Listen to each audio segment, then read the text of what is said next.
Actually, as we look through this passage before us this morning.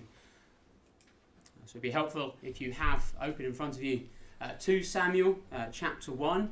We're going to be focusing particularly this morning on just the first 16 verses, but we need to know the remainder of the chapter as well and bear that in context as we look at some of the things together today.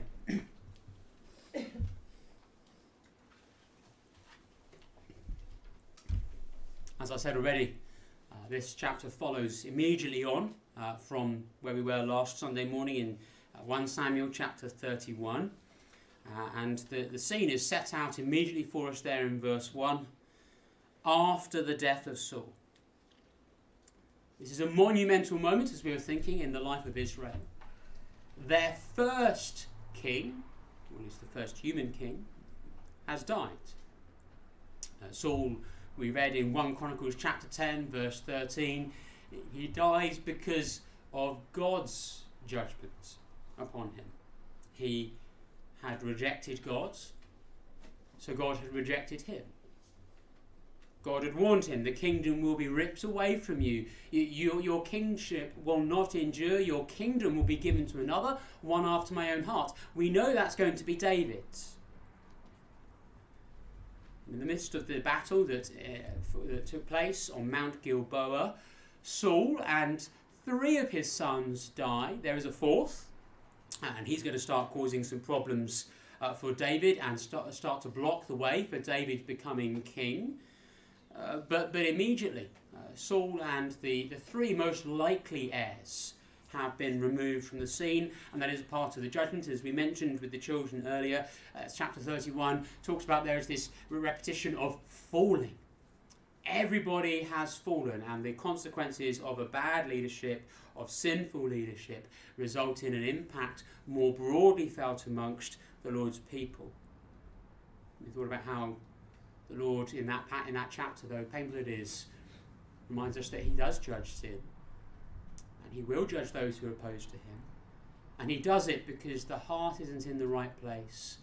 And he does it to show his justice and delight in goodness. And the question for Israel became, what next? Who next? Well, always after some tragic events, there is always the question of what next. How will we respond? Who is going to respond? What way and what format does that look? David at this point, as we read there in verse 1, David is in Ziklag. David is in Philistine territory. He was there for a year, 4 months, we find, because he was running away from Saul. He goes and dwells amongst the enemy. And God, in the last few chapters of 1 Samuel, is reviving David. He's waking him back up to say, David, stop running and relying on your feelings, have faith in me. And David seems to be spiritually revived. And now in this passage we find David hearing about the death of Saul, and we see how David responds. And it in some ways teaches us the correct way to respond when bad news comes towards us. But more than that, this passage draws out 3 particular aspects of thinking about how we deal with different things and how we respond, especially to the Lord's working, and how we engage with the things that we see him doing and how we approach him. And there are 3 headings as we work through, and the first one is deceit. Deceit. We know how Saul dies, and yet that's not the account we read here in chapter 1 of 2 Samuel, is it? This Amalekite man comes running to David from the battle. He arrives after the battle, and says to David, Saul and Jonathan are dead, and by the way, I killed King Saul. He tries to couch it in slightly more comfortable language, doesn't he? We see there in verse 9, he says, well, Saul asked me to kill him. Saul asked me to put him out of his misery. He's saying this essentially, David, really, it was a mercy killing. In today's language, Saul asked for euthanasia and I granted it to him. You know, that was my hat. I was involved in it. Here's his crown, here's his armband, here are the symbols of his authority and kingship. And you can expect, you can almost anticipate this man was then standing there waiting for David to turn to him and say, and just probably embrace him and say, thank you for being my servant. Thank you for clearing this wicked king who's been opposed to me, who's been chasing me through the desert, who's been pursuing my life. Thank you for getting rid of him. But he doesn't, does he? David does take this man at his word. He has no reason to believe particularly otherwise. And there may be something remiss in David, and that he perhaps should have gone and checked out the sources of his information. But it then becomes remarkably messy, doesn't it? Because we know that David at the end of chapter 16 says that this man must die as punishment as well. We have to ask the question, why does this Amalekite man, why does he lie? Why does he turn up and say to David, I did it? Well, he's wanting something, isn't he? He's wanting some glory. He's wanting some recognition. He's wanting some praise. He's wanting some, blessing and benefit from David. It's obvious that the conflict between David wasn't just something that was known about within Israel. It was obviously something that had spread. This is big news. I mean, it's going to be big news, isn't it? David, the champion of Israel, is living in the Philistines. Why? Well, because he's running away from the king who's trying to kill him. But as this Amalekite comes and brings this report to David, and he lies, he's doing something remarkably dangerous. He's trying to rob God of glory. He's trying to make sure that that something that God did as in his role as the God of justice is diminished. He's trying to say that thing that you've been waiting for, David. He doesn't say God has dealt with Saul. He comes and says, I did it. It was me. You should be pleased with me because I've acted to clear the path for you. If he'd just simply told David Saul has died in battle, David is going to know two things. He's going to know that it is the work of God, and he's going to know that it is God's justice and glory that is being brought about. Instead, this man tries to grab some of it. And I think this man is probably surprised by David's response, because we find, don't we, in verse 11, that David and all his men, they take their clothes and they tear them. And we have from verse 17 onwards in this chapter, this beautiful lament, this cry from David as to the grief that he feels over Saul and Jonathan's death especially. See, this man was deceived, wasn't he? He thought that David would be pleased in the death of the wicked. It's never the case. It's never the case. We never have any reason to be pleased about death, do we? It's always painful and harmful. Even the wicked, even when someone who has been so evil and so opposed to God, even someone who has set their heart against God, we can't ever say, I'm pleased that they're no longer here. In fact, God says he is not even pleased. He's not happy. He doesn't look forward to the death of the wicked. If you're able, just turn with me very briefly to the book of Ezekiel and chapter 18, because it's really helpful to sort of understand what David is thinking here, the man after God's own heart. The reason why David could sing a song about Saul, and why he could weep over Saul dying. Ezekiel chapter 18, it's page 846 if you're using one of the church Bibles.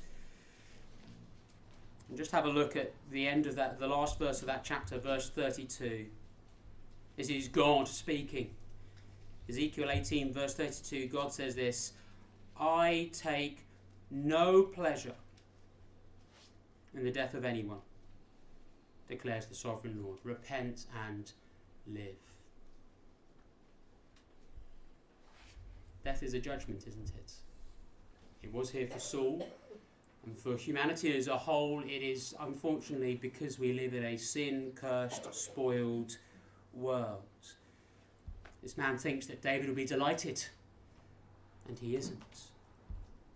But there's something deeper going on with this man, because he comes and he lies about who he is and how he's presenting himself, and he thinks that as he lies to the Lord's anointed king, it will make him pleasing to him. He believes that by lying and by covering things up and by overstating something, that God's chosen king will be more pleased with him. It's more, because this is more than a statement of saying that lying doesn't pay.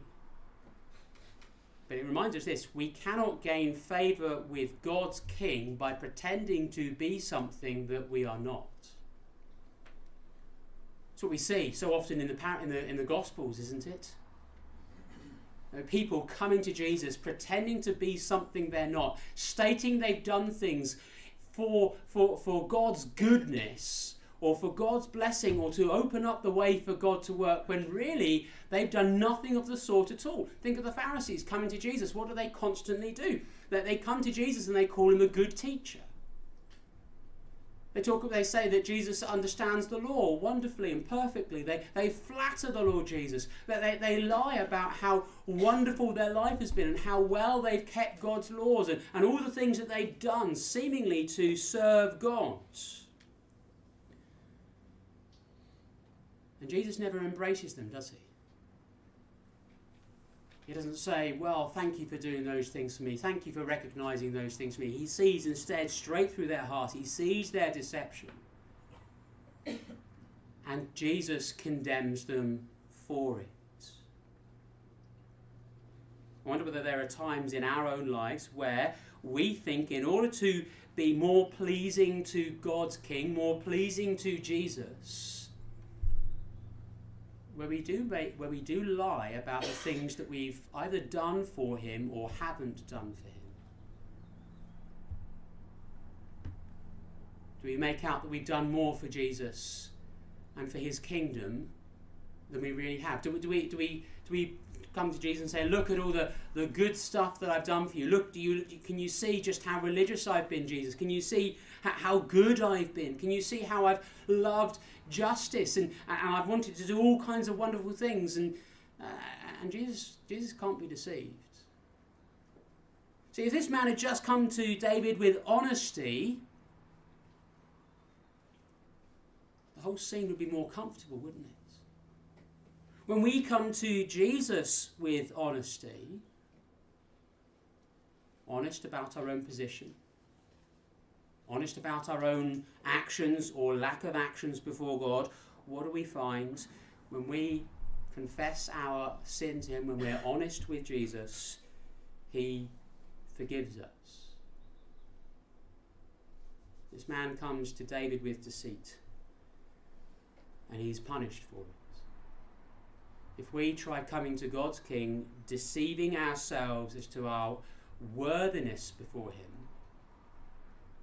the consequence will be judgment, not life and blessing as this man was seeking. And secondly, not only do we see deceit in this passage, there is dismay. There are a number of things that upset us and disappoint us. Some of them are very trivial, aren't they?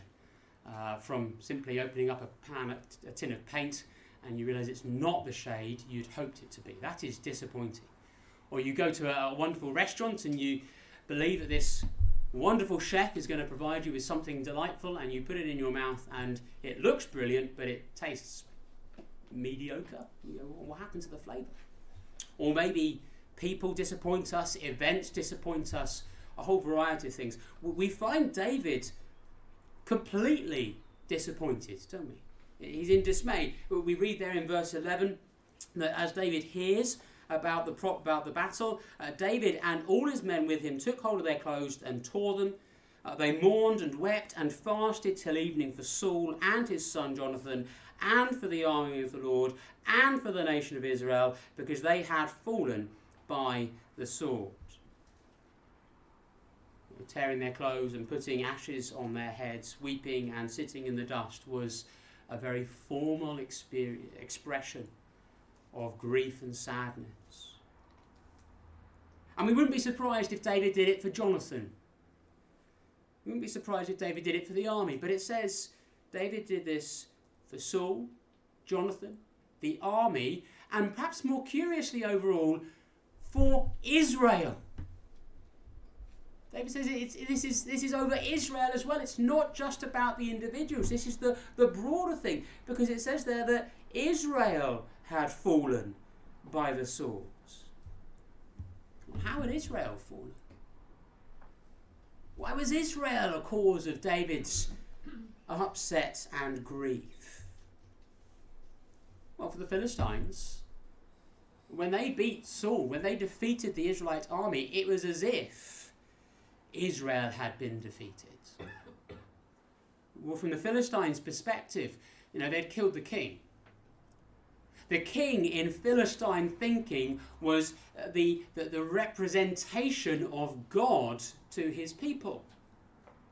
Philistine thinking was skewed, but in some ways the king and his victory, when the king was victorious, was a sign that God was with the people.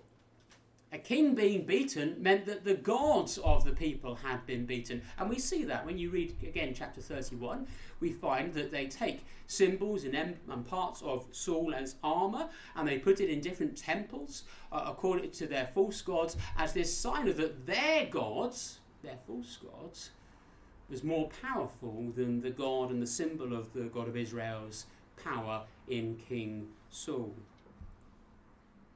More than that, in chapter 31 we read that the Philistines went and they overtook some of the land and they captured places, and other Israelites fled as well. Broadly speaking, in many ways, for the Israelites, when they saw the victory of the Philistines as well, the Israelites are terrified. And the Israelites have fear. And Israel, like us today, when we see things going wrong, when we see things breaking, we do start to ask the question, or allow that question to creep in of, where is God? What's he doing? How is he working? Why is he allowing things to be broken? Why is he allowing those who oppose him to gain some sort of victory? David is sad because the loss of Saul and his army is the complete falling down of the people of God. This is the culmination, by the way, of the people's heart. If you can remember back to 1 Samuel chapter 8, when the people first say to Samuel, "We want a king," God says to Samuel, "It's not you they've rejected me." That's what God says. They've rejected me. And since that point, there has been a downward spiral amongst the people of Israel. What have they done? They looked at the Philistines and said, "We want a physical king. We want to be able to choose our king and who rules and reigns over us." So they rejected God's authority. They picked a man. They picked a man who looked okay.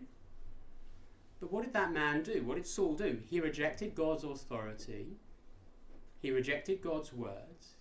He did things his own way, and he set the precedent further of the people that it is okay to alter God's word, and it's all okay to alter God's practices if it doesn't quite suit your own timings or circumstances.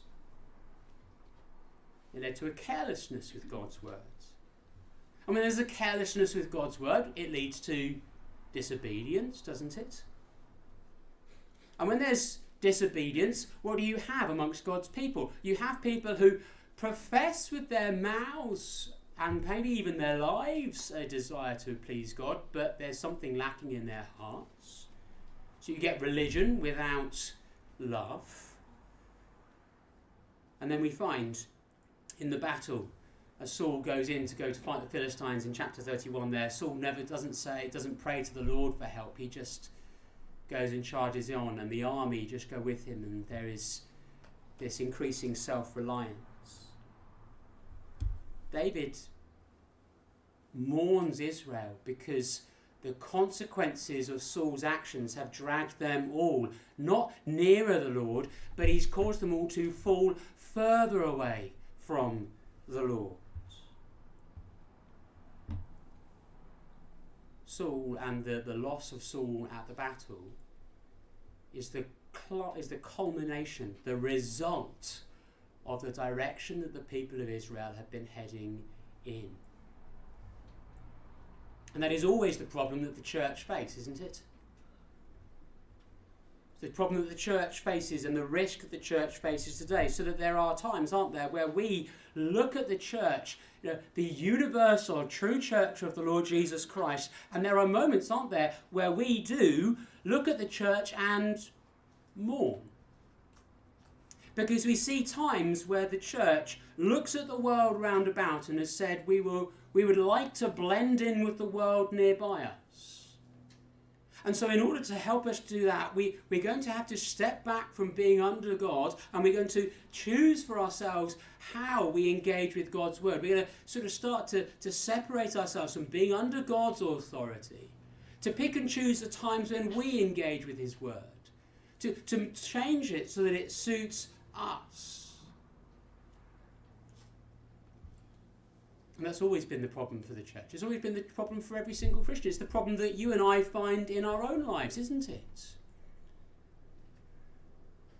We listen to the people around about us. We like the way that things sometimes sound, and we find that it doesn't sit with what God says, but the way the people around about us seem to be doing okay, so their voice gets amplified.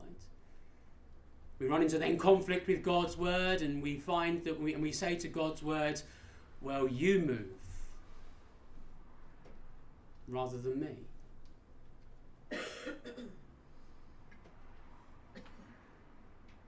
And then it becomes more and more.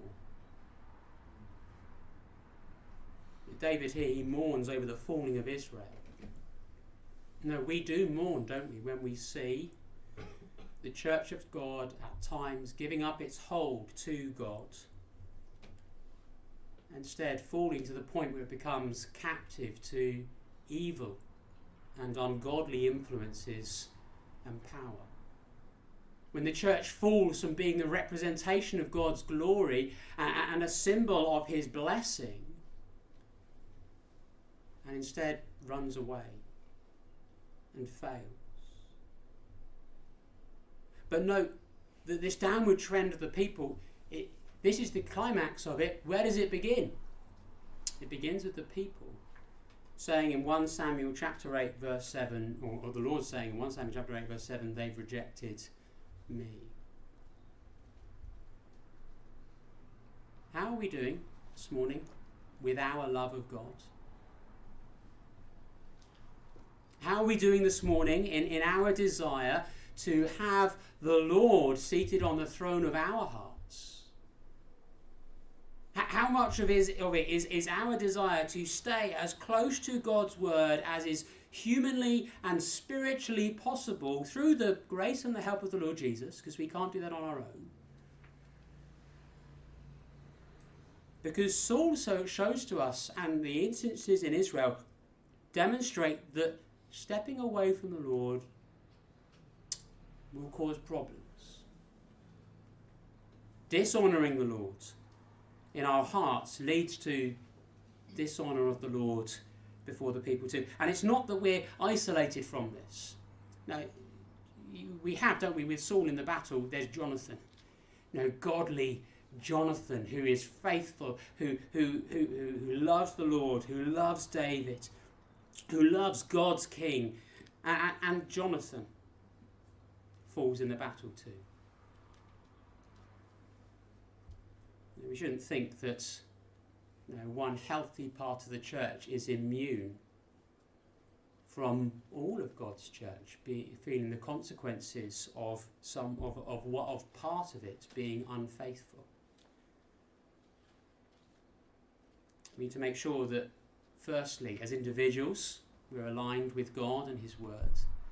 We want to make sure that as a church we continue to remain rooted in God and his truth and rely on him, so that we might not be a cause as a fellowship for others to look on and mourn at the falling or the failing of Tollgate Church because we've rejected the Lord in some way in our hearts. David's dismay is over the falling of everyone. We need to be careful.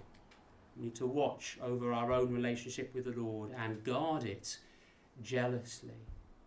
But then thirdly, and finally, we have deference or respect or fear, those words and themes, isn't it? Now, we do have a complicated relationship with respect in our world. We want respect, but it's not always easy to show respect to other people, is it? Respect is one of those, again, increasingly strange words that's used in different ways and at different times to mean different sort of things, and it's often conditional.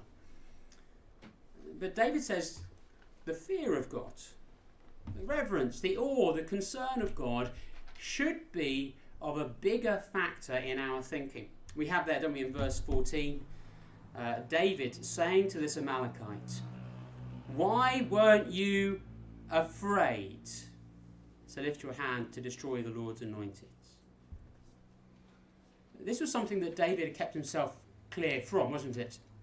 Saul chases David, and twice David has the opportunity to go and to end Saul's life, to end his pursuit, but David doesn't. Both occasions, David says, "I cannot strike the Lord's anointed. It would not be right for me to kill the one that the Lord has put in place." Why is that? Because David didn't just see himself as removing Saul. He saw that if he went against Saul, who was king,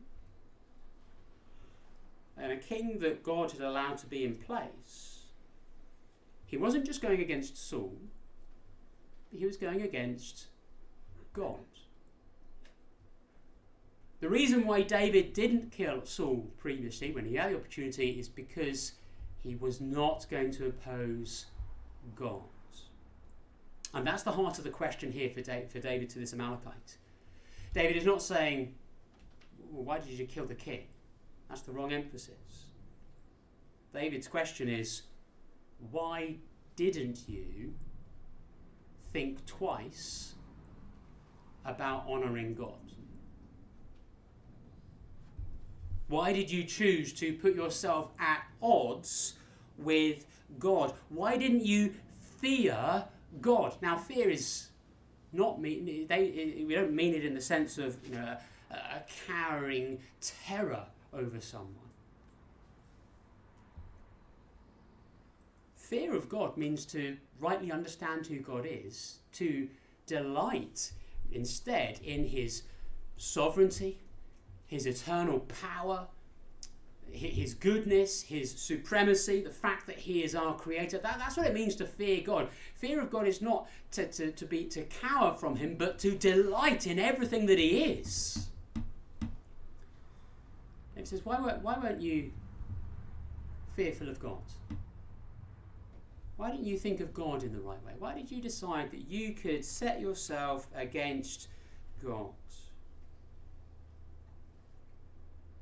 So that's actually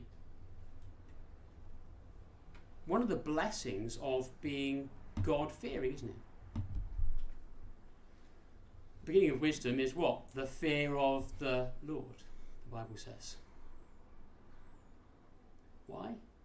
Because when we rightly understand who God is, our responsibility and accountability to him, when we understand how great and how powerful and how glorious he is, and what it means to have a God such as the one that is the creator of everything, it begins to shape in us and help us to understand the right way to live. The fear of God is not a bad thing. It helps us to keep our own lives in check, to not elevate our own thoughts or our own positions.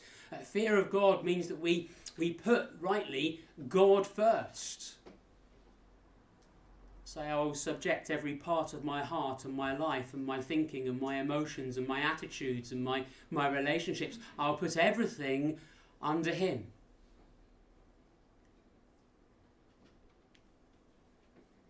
It's having a right respect of God. Just very simply, do you have that this morning? Do you have a fear of God? Not fear of him because he can judge you, not fear because he is because he is God over everything, but a fear because of how good he is. A delight in his very nature. Do we have a fear of God in the right way? Because if we have a fear of God, what will we find ourselves doing? We'll find ourselves wanting to do things that are pleasing to him. Things that confess our love and enjoyment of him. Fear of God means that we will keep our hand back from sin. We will watch over and keep a consciousness of our lives. Because the opposite of fearing God is what? It's choosing sin, isn't it? Because if we don't fear God, who are we fearing? We're fearing ourselves. We elevate our own emotions and our own thoughts. So the question comes down to this for us.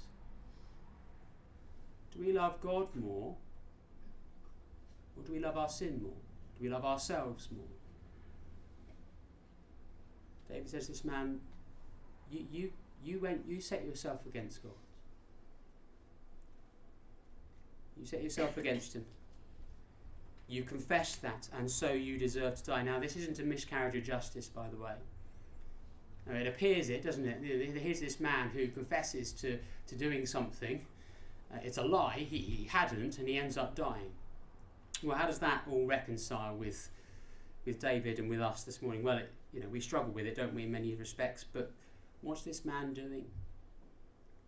This man is showing that his heart is outright opposed to God, because he believes that he can trick his way into God's good pleasure. Not only that, but he is also an Amalekite, so he is an enemy of God's people. And and as he lies, he makes himself and continues to show himself as an enemy of God's people. And remember, back in 1 Samuel, Saul was told by the Lord to put the Amalekites under his judgment. Saul failed to do it and was rejected by God. David here brings God's judgment to this man, and what do we find him doing? He ascends to the throne and reigns over God's people. The death of Saul is messy and uncomfortable, and it's going to continue to be so for the people of Israel for a little while, but it brings us to think about a few things that we've done this morning. Is there any deceit in the way that we approach God? We're trying to trick him. God cannot be deceived. And we need to make sure that we approach him with honesty and confession of our sins, and approaching him, trusting in his grace through the Lord Jesus. The only way to stay with him is through obedience and faithfulness. And that we should live with a holy fear of God, wanting to have lives pleasing and acceptable